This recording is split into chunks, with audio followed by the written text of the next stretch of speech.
It started at Drake University, and it was called the Phi Mu Alpha Jazz Band when it first started.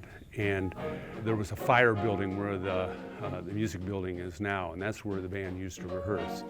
And so then after that, it became the Des Moines Big Band a couple years after that.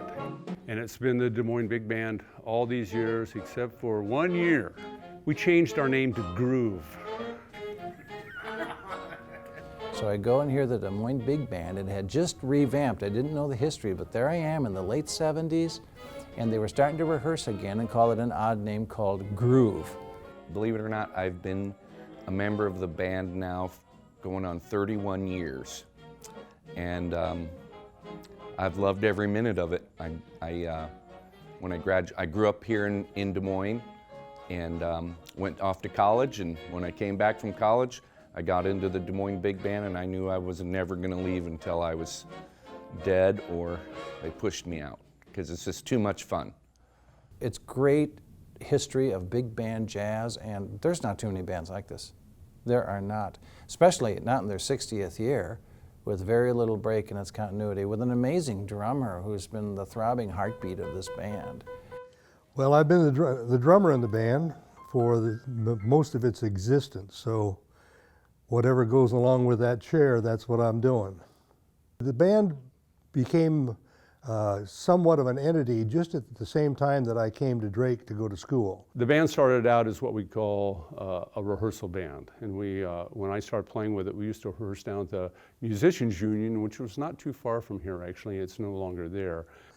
And the first year, it was academic year 59-60, and the music fraternity, Phi Mu Alpha, did concerts most every semester.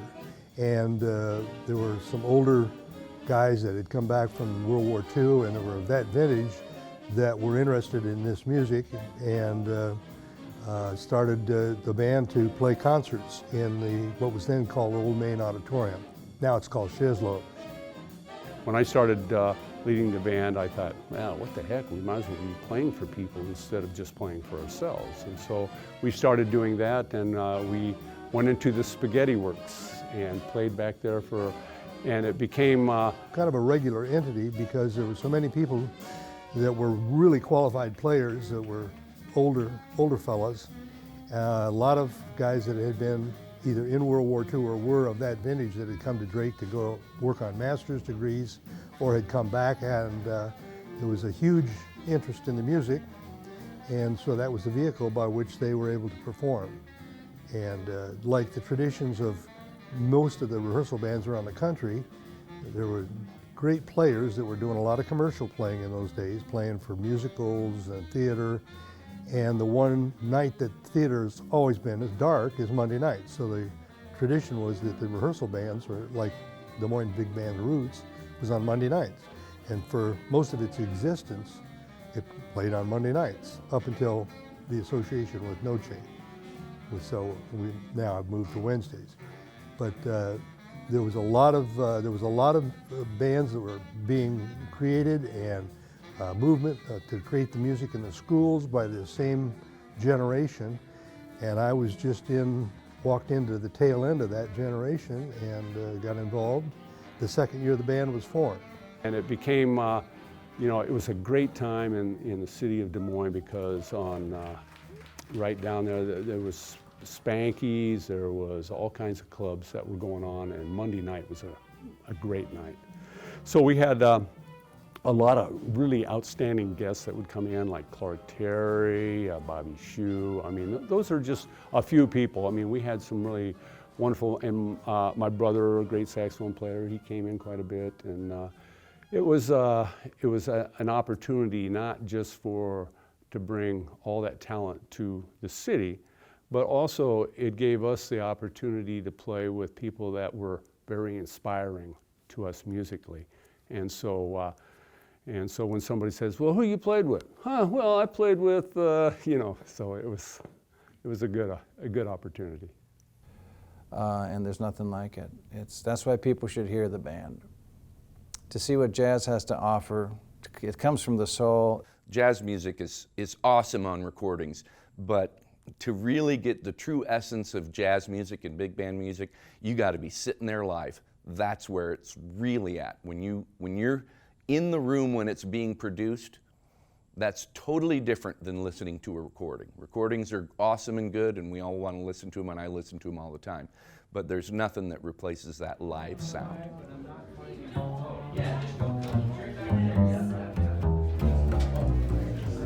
think we're going to play some Thad Jones. All right, it's going to be swinging. It's going to swing hard, sound good, make people feel good.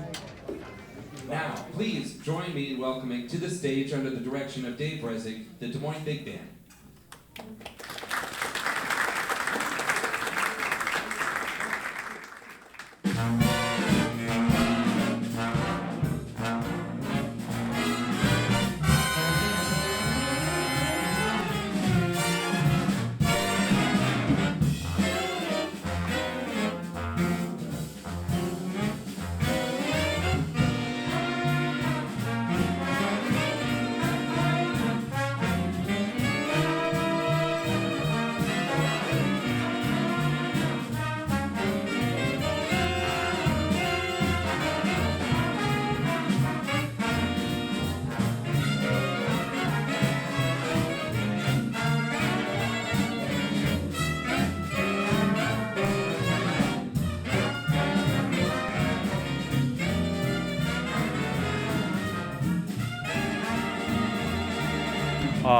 You know, for doing it for that long, I guess personally, I wanted to make sure that this band continued.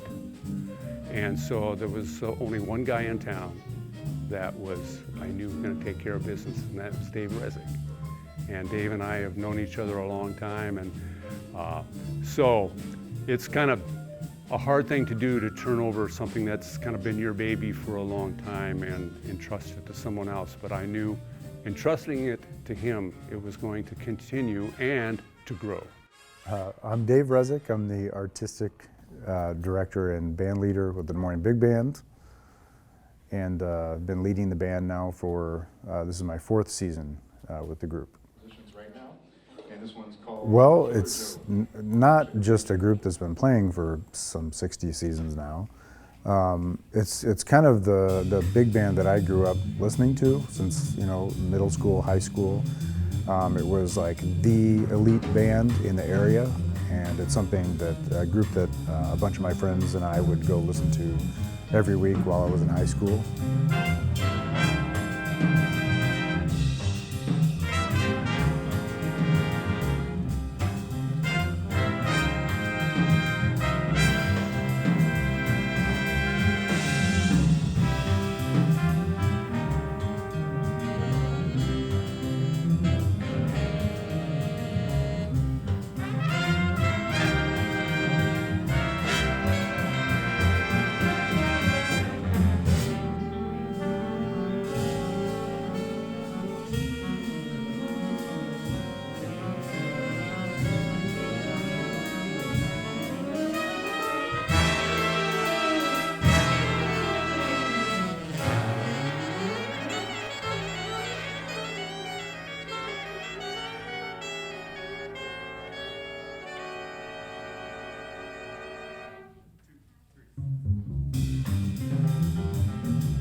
We had a really good jazz band when I was in high school at Hoover back in the mid-'80s, and with Ron Battani there, and he really encouraged us to get out and listen to the big band all the time. And so, you know, most weeks, the band then was playing at Spaghetti Works on Monday nights, and most of those weeks, on those Mondays, we would go down, some of us would go down from the jazz band and just hang out, you know, get some food off the salad bar or grab some spaghetti and just listen to the group, and it was fantastic. The music was really high level, lots of incredible players, super inspiring. You know, my sophomore year, I was barely able to play jazz. I was just kind of learning about it, and just really trying to, you know, emulate a couple of the other players in our high school band. And then once I heard the big band and heard what like trumpet could truly sound like, you know, and some of the other instruments, that on top of having really good teachers, just all that together just kind of helped throw me in that direction. You know, I knew that's what I wanted to do, become a trumpet player and teach and all those good things. So I've been super inspired by the band ever since then, and it's kind of cool to be, you know, in the band at this point. It is a very rare thing to have a group of that caliber working so regularly together in any city, let alone a city the size of Des Moines. We have actually, in preparation for the 60th anniversary of the Des Moines Big Band, we had all been scouring wherever we could to see, to find other organizations that have that long of a continuous working history, and we have yet to find one. I mean, even world-class groups that are historic, like the Village Vanguard Orchestra, hasn't been going for 60 years. This band is so inspiring to all the generations. My ticket out of my hometown was a Drake Scholarship.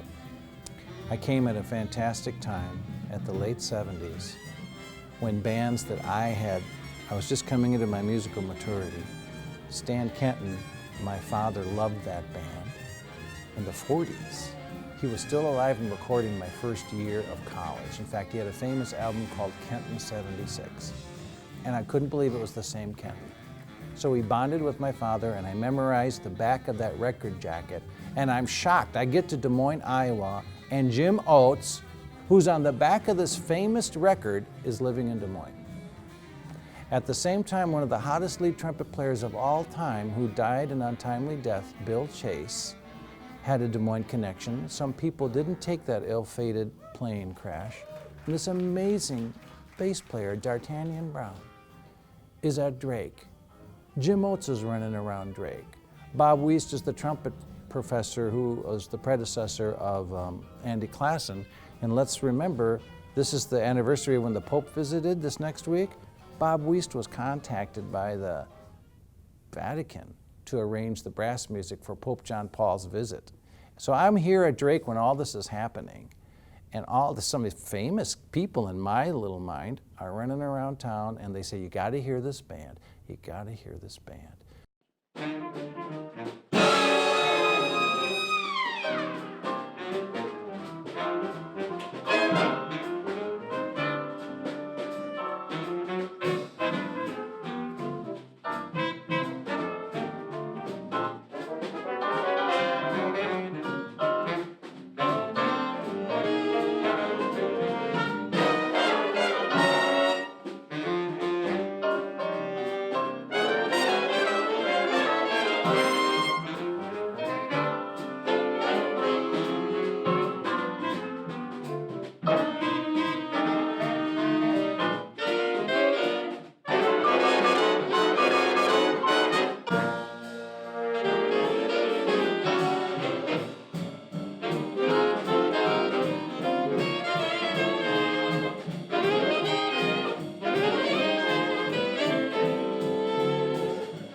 Being a horn player, and especially a jazz player, most of us were weaned in big band music. because that was the vehicle. I mean, for jazz music, it's kind of like the symphony orchestra. You have all the different flavors of the sounds, you know, the reeds, the high brass, low brass, rhythm section. And it was something that all of us in school, we learned to read music. And so it puts all those skills together and the creativity. So that was one thing that really kind of turned me on to big band music. And actually I remember not just my father being a musician, but I went out to, he took me to the Ballard Ballroom in 1963 to hear Woody Herman. And I remember standing out there on that floor, hearing that band, and that's when I decided that's what I want to do. And I mean, I remember that moment just like it happened yesterday. And I've had the good fortune to be able to play with a few of the people I heard that night.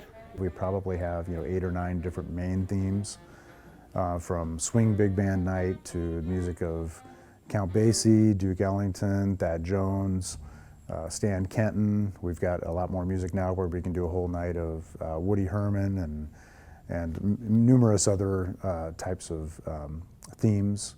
We do like a Valentine's show. We do a whole December full of holiday music. We've got really cool charts to do that seasonal music stuff. So even though I did not regularly work with the Des Moines Big Band before Noche opened, I've been listening to them my whole life. My music teachers used to take me out to hear them. It was on Monday nights at that time, I believe. But that was very inspiring to me from a very young age, 11, 12 years old. And many of the musicians in the band I started working with when I was 15 or 16 years old. So even though we weren't directly collaborating, they've had a big impact on me through really my whole life, but including my music career. I love jazz music and I love ensemble music. And the cool thing about a big band or a jazz big band is that it combines elements of ensemble playing, improvisation. There's so much to it. And when you play in a section, like there's a sax section, a trumpet section, a trombone section, rhythm section, when you play with a section, it's so important that everybody is totally synced up together, and that's what makes it fun. I feel like jazz music is a big part of what jazz music is about improvisation. But really, I feel like big band music is really a lot about the composers and the arrangers as well, because they play such an integral part of it. It's so much more, synchronized, you might say, than maybe playing in small group jazz groups, which I also do and truly enjoy. But playing in a larger ensemble like this, you got to be on the money every time. There's no faking it. There's no like playing it cool one day and waiting until you feel better. You got to walk in the door and try to deliver the goods as best you can every time. And it's super noticeable in the section if things aren't going correctly or if you're not playing up to the standard of what you think the band needs to be. And this band has always had such a high standard, and the music has always been so challenging, all the way from doing the early stuff, which has got its challenges, all the way up to doing the more modern stuff, which absolutely has its challenges as well. And it always kind of keeps you on your toes. Playing with the big band is like, it's kind of the center of my week musically. When I'm practicing, when I'm doing things musically as a teacher, I'm kind of aiming for that Wednesday night down there at Noche to hopefully my practicing and my stuff that I do at home kind of gears me up for having a good night on that Wednesday night. And then we'd play other things too with the Des Moines Big Band, but that every Wednesday night is the most special part of being in the band.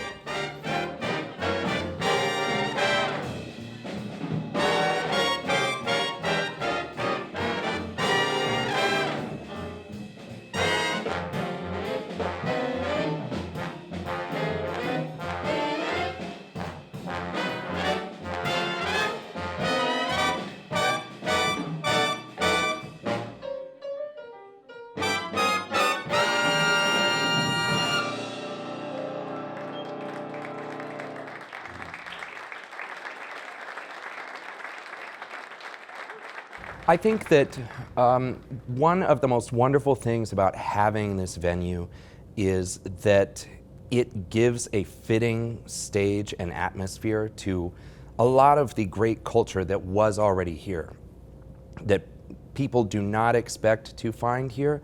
You know, the Des Moines Big Band is a good example, but there are many other performers that have made their careers here and do fantastic work, and a lot of the population here in Des Moines just isn't aware of them. And one of the great things about having a venue like this is it makes it easier for people to access that and become aware of it.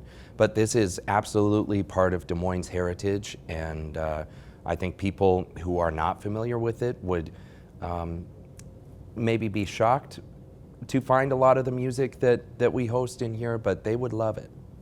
Well, first of all, if you have an interest in the music, I would say you should come listen to the band, because you're going to hear something that'll be familiar, probably, something that'll be totally new, but it'll be done at a high enough level of proficiency that it's worth your time. It's not going to be, whatever it is, whether you like it or not, it's not going to be played poorly. It's going to be first rate. The commitment of the players in the band to excellence is ongoing. It always has been. And I can remember players from 40, 45 years ago that would turn around to somebody behind them and say, "That's not it. You've got to improve." Or a section leader telling somebody next to him, "That's not cutting it. You've got to up your game a little bit." So the demand has always been there. And I suppose that's probably why the band has always been so good. Excellence comes from within.